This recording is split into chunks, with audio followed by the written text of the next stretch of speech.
ऐकला आणि मारुती भोसले आता रडू लागला, डोळ्यामधून टप टप टप टप अश्रू वाहत आहे.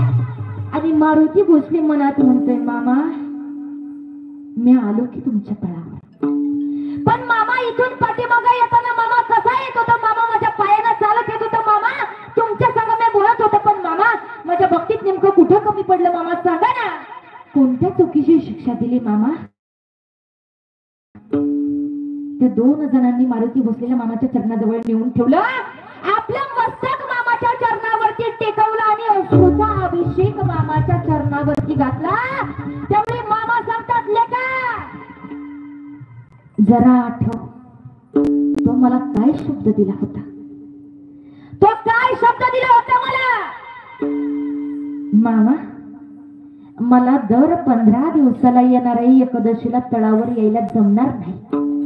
मामा दर महिन्याला येणाऱ्या अमावस्येला मामा मला तळावर यायला जमणार नाही.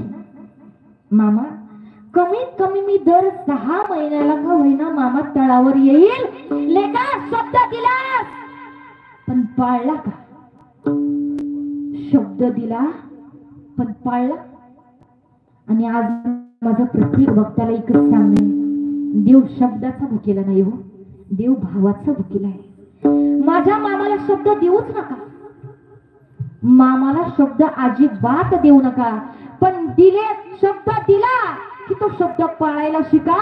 कारण माझा मामा म्हणजे खैराचा इंगळ आहे. हा काळू धनगर साधा सुद्धा नाही, खैराचा इंगळ आहे. आमच्यातही कित्येक मारुती भोसले बसले असतील जे मामाला शब्द देतात पण तो शब्द मात्र पाळत नाही. म्हणून माझं प्रत्येक भक्ताला सांगणे, मामाला शब्द देऊ नका. मारुती भोसलेनं मामाला शब्द दिला पण तो पाळला नाही, त्या चुकीची शिक्षा होती. चूक लक्षात आली आणि मारुती भोसले बनवून हात जोडतो, मामा मामा माझं चुकलं बघा, पण मामा जर आता मला बरं करणार कोणी असेल तर मामा फक्त तुम्ही.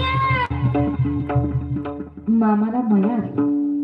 मामाला प्रेमानं या मारुती भोसलेकडे पाहिलं, सांगितलं, लेका काही बी काळजी करू नको, जर तुला बरं व्हायचं असेल तर माझ्या तळावरती 1.25 महिना राहावं लागेल. किती मावशी? 1.25 महिना राहावं लागेल. मारुती भोसले मनात म्हणतो, मामा बरं केलं, 1.25 महिना काही 6 महिने राहायला तयार आहे. पण कधी बरं केलं तर ही झाली आपली जात. तसं 15 दिवसाला जायला जमत नाही, महिन्यालाही जमत नाही, पण बरं केलं तर मामा 1.25 महिन्याच्या ऐवजी 6 महिने राहील, पण बरं करा. मामा म्हणले, ठीक आहे लेका, तुझ्या मनाची इच्छा. मामाने एका सेवकाला बोलवून घेतलं, सांगितलं, आज तळावरती कन्या अंबिलीचा प्रसाद करा. आणि सेवकांना आज्ञा ऐकली, आरती झाली आणि आरती झाल्याच्या नंतर कन्या अंबिलीचा प्रसाद झाला.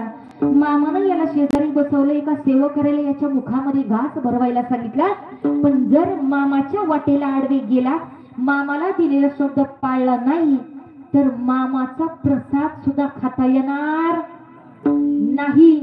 एक जण तोंडामध्ये कन्या अंबिलीचा प्रसाद घालतोय, पण ते भाग्य सुद्धा त्याच्या नशिबी नव्हतं.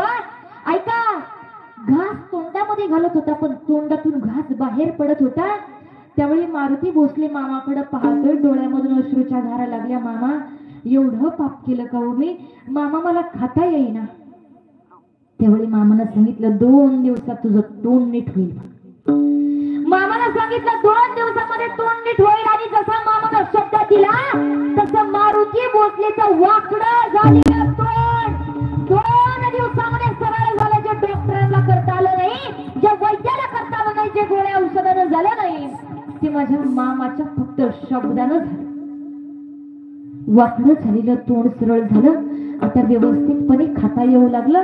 बघता बघता 15 दिवस झाले, 3 आठवडे झाले, 4 आठवडे झाले, महिना झाला. पण मारुती भोसले आजही जागेवरच पडलेला आहे.